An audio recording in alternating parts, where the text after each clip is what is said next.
A fire in a crowded apartment building could be a nightmare scenario. When that fire comes in the dead of night, in a building full of sleeping people, the nightmare can become reality. That's what almost happened on a dark, chilly night in Santa Barbara. In the middle of the night, we were woken up for a structure fire. Structure fire response includes 3 engines, a truck, and a battalion chief. And when we arrived on scene at Cliff Drive, the first engine had already arrived and advised that smoke and flame were visible from a window. It was an apartment complex, high-density residential right next to the City College, a lot of City College students there, some families, but it was definitely well occupied. And when we arrived on scene, Engine 2's assignment was to help with evacuation.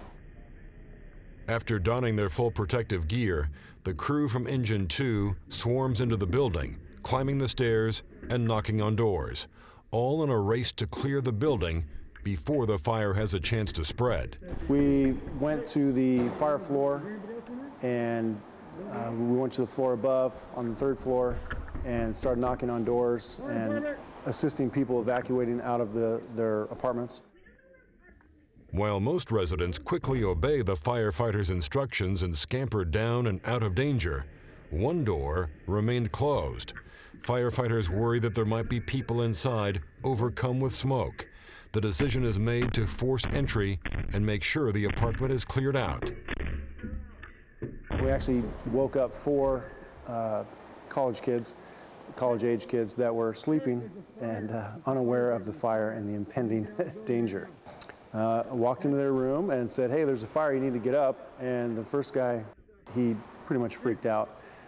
As you can imagine, someone coming in your room with lights and telling you to get out. I gotta get out of there. So once we got inside the rooms, we found the occupants. We woke them up and calmed them down, told them to get some clothes and get out of the room. Made sure they grabbed cell phones, whatever necessities they needed, because we didn't know how long they were going to be out of the room. And then we evacuated them safely. While Engine 2 made sure everyone was out safely, other firefighters focused on the fire itself.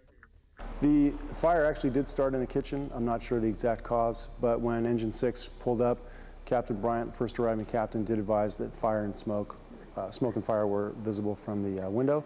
He initiated a fast attack, and he and his firefighter went in, found the fire, and knocked it down pretty quickly. Fast attack is if you can see fire in a part of the structure, if you want to make a quick attack, go in, knock it down, and try and isolate it to that room of origin, then that will save property damage and further extension of the fire. So that's probably the preferable mode of attack, is a fast attack. The burning kitchen is drenched by the firefighters' hose. Meanwhile, lights are carried up to the room to help firefighters. In their bright light, another kind of glow is found. A lingering pocket of flame. It is quickly doused, and the danger is over. Though the fire is out, firefighters have one more important duty.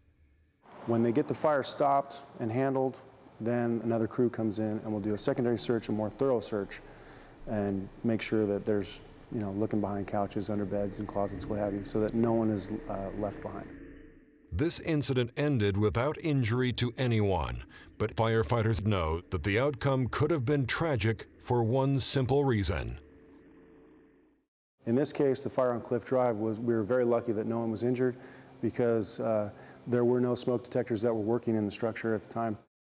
In the dark of night, it is another lesson learned for building owners and residents, and another great save for the Santa Barbara Fire Department.